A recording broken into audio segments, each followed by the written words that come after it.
जवळपास वरळीमध्ये आपण पाहतोय अनेक गृहनिर्माण प्रकल्प हे मार्गी लागलेले आहेत. जसं बीईडी आमच्या वेळी आम्ही सुरू केलं होतं. पोलीस कॅम्पचा आम्ही सांगतोय की त्याचा देखील पुनर्विकास चांगला झाला पाहिजे. पोलिसांना घरं आणि रिटायर्ड पोलीस परिवारांना घरं. SRA देखील आपण पाहतोय अनेक स्कीम्स ज्या वर्षानुवर्ष रखडल्या होत्या त्या आम्ही मार्गी लावल्या. आता एकच आमच्याकडे VP नगर, मग त्याच्यात BC ब्लॉक आहे, VP नगर आहे, 3-4 नगर जे आजूबाजूची आहेत ती अडकलेली आहेत. आणि कुठच्या तरी कारणामुळे एक तर 13-2 म्हणजे चेंज ऑफ बिल्डर किंवा विकासक नवीन न येता आत्ता जसं चाललंय तसं कुठेही न चालतं हे रखडून राहिलेलं आहे. ते थोडं मार्गी लावायला आम्ही आलेलो. खरोखर कुठे अडकलंय, का अडकलंय, का इथे एवढी कमी गती पकडलेली आहे हे विचारण्यासाठी आम्ही आलेलो. आणि वर्डी स्पेसिफिक विषय होता. उद्या कर्जमाफीचं 7,000 कोटींचं वितरण होतंय महाराष्ट्र राज्य सरकारमार्फत. धाराशिवमध्ये एक धक्कादायक प्रकार घडलेला आहे. 700 रुपये उसने घेऊन अपंग शेतकऱ्यांना पीक विम्याचा हप्ता भरला होता. 211 रुपये त्याला हे मिळाले. तसं पाहायला गेलं तर पीक विमा असेल किंवा हे आता कर्जमुक्ती जी हे सरकार कर्जमाफी बोलतं, कारण ह्या सरकारच्या डोळ्यात शेतकरी हे गुन्हेगार असतात आणि म्हणून सतत कर्जमाफी असं हे सांगत असतं. आता उद्यापासून जे वितरित होतील खरोखर किती कोणाला मिळतील, काय मिळेल हे उद्याचं सगळं झाल्यानंतर आपल्याला कळेल. खरोखर शेतकऱ्याची मदत व्हावी ही आमची मनापासून इच्छा आणि म्हणून आता आम्ही त्याच्यावर काही बोलणार नाही. आपण देखील दोघांनी देखील भेट घेतली. नाही, आमचा वेगळा विषय होतो. नक्कीच मला वाटतं भाजपचे राष्ट्रीय अध्यक्ष यांची सीट होती. गेले 25 वर्ष भाजप जिंकत आली होती आणि तिथे आता बदल होतोय. हे देशात बदल होण्याचे चिन्ह आहेत. 158 खटले प्रलंबित आहेत. परीक्षा गैरव्यवहार जे काय आतापर्यंत आहेत 22 वर्षापासून 158 खटले प्रलंबित आहेत. सुनावणीच झालेली नाही. नीटचं सगळं प्रकरण बाहेर आलं, मात्र ही 22 वर्ष अजूनही प्रलंबित आहे. मला वाटतं आता रात्री काही इंस्टाग्राम रील्स तुम्हाला परत येतील मित्र म्हणून, तर त्याच्यावर कळेल. म्हटलंय की फडणवीस जर दिल्लीमध्ये गेले आणि अमित शहा मोदींना डावलून जर ते PM झाले तर त्याचं स्वागत केलं जाणार आहे.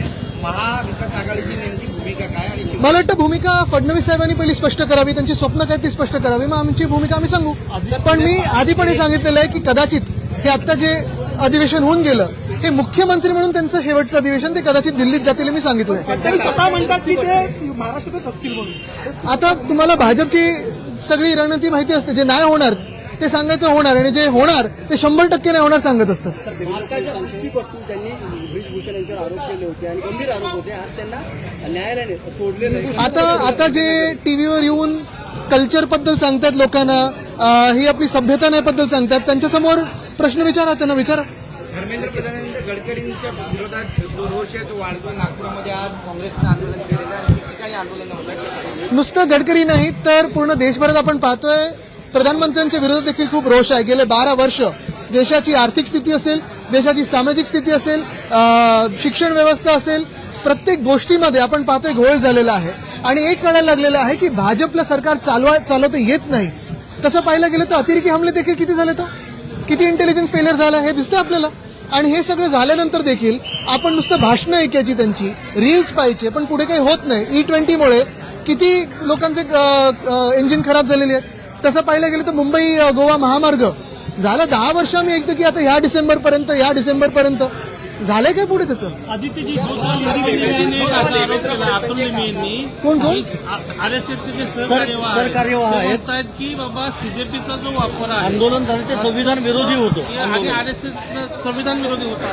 मला वाटतं भाजपला स्वतःचं संविधान या देशावर लादायचं हे दिसायला लागलं आणि म्हणून 2/3 मेजॉरिटी हे मागत आहेत. डिलिमिटेशन हा एक बहाणा आहे, पण जे अधिकार तुम्हाला दिलेत, जे हक्क तुम्हाला दिलेत ते तुमच्याकडून काढून घ्यायचे आहेत आणि म्हणून भाजप 2/3 साठी काम करते. मोहन भागवत 6 ऑगस्टला मोहन भागवत जेनजींबरोबर संवाद साधणार आहेत. मला वाटतं संवाद हा जर लाठीचार्ज करायच्या आधी, टिअर गॅस करायच्या आधी, त्यांच्यावर AK-47 चालवायच्या आधी, तरुण मुला-मुलींना ट्रोल्सनी हैराण करायच्या आधी, माफी मागवायच्या आधी हे सगळं जर संवाद झाला असता तर धर्मेंद्र प्रधान यांचा राजीनामा घेण्याची वेळ आली नसती. हा संवाद खूप उशिरा होत आहे. देर आहे लेकिन दुरुस्त नाही आहे असं होत आहे. आणि त्यांना प्रीच करून काय होणार नाही, त्यांना सभ्यता आणि कल्चर बद्दल काय सांगून काय होणार नाही. संवाद हा दोन्ही बाजूनी झाला पाहिजे. जेनजीच्या मनात काय आहे ते ऐकायला तुम्ही आता हे सगळं दाखवत असाल, पण त्यांच्यावर गंजलेले खिळे लावून लाठ्या चालवलेल्या आहेत. महिलांना कसं हँडल केलेलं आहे. एका तरुण मुलाला धमकी दिली की तुझ्यावर 50 ग्रॅम ड्रग्सची चिटकू. हे सगळं जेनजी बरोबर झालेलं आहे. ते जेनजी विसरणार नाही.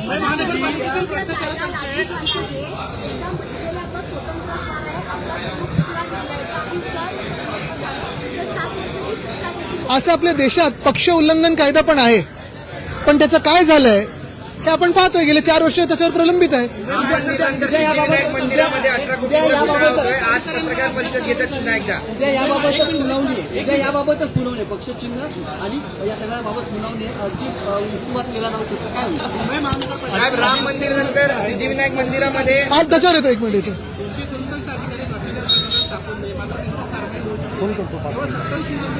कारण ही जर कारवाई केली तर अगदी उपमुख्यमंत्री कार्यालयापर्यंत ही कारवाई जाईल हे त्यांना माहिती आहे. आणि भ्रष्टाचार हा डीसीएमच्या ऑफिसमधून, सीएमच्या ऑफिसमधून की त्यांच्या लाडक्या कॉन्ट्रॅक्टर्सच्या हातातून होतोय हे सगळ्यांना कळायला लागेल. अभी तो जी मॉलेस्टेशन के आरोप लगे थे ब्रिजभूषण को, कोर्ट ने उनको एक्यूट किया गया है और भी जो आरोपी थे सबको एक्यूट किया गया है. हमने देखा जो महिला रेसलर थे सड़कों पे आए थे, काफी बड़ा आंदोलन भी हुआ. बिल्कुल, आज ये जो उनको अक्विट किया गया है या क्लीन चिट मिली है, जो अभी हमें पिछले 10 दिनों में कल्चर सिखा रहे हैं, भाषा सिखा रहे हैं कि ये सभ्यता है वो सभ्यता है, उनसे सवाल पहले हो कि ये किस सभ्यता में बैठता है. मुझे लगता है कि यही बदलाव की जो एक हवा है वो देश भर में घूमेगी और गए 20-25 साल से जहां भाजपा हारती नहीं थी, मुझे लगता है रविशंकर प्रसाद जी ने भी कहा था कि वहां कोई भी दे दे, बहुत ही एकदम गलत शब्दों में कहा था, तो भी भाजपा ही जीतेगा.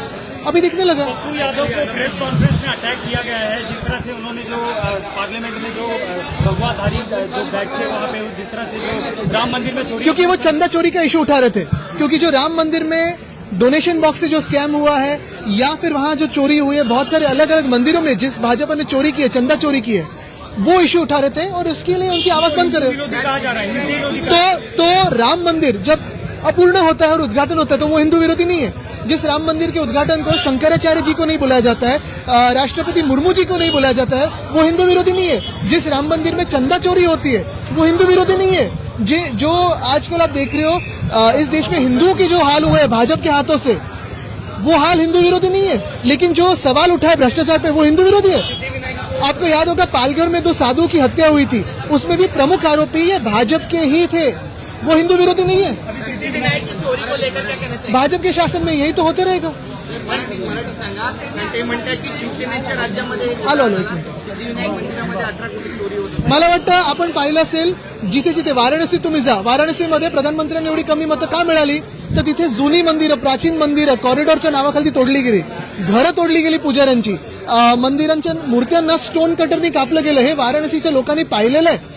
तसंच जर आपण पाहिलं असेल तर अयोध्येमध्ये मंदिर अपूर्ण असताना राजकारणासाठी जे मंदिर ज्याचं उद्घाटन झालं त्यानंतर मंदिरातून चंदा चोरी झाली. ही भाजप हिंदू विरोधी जी आहे ती आज दिसते सगळीकडे.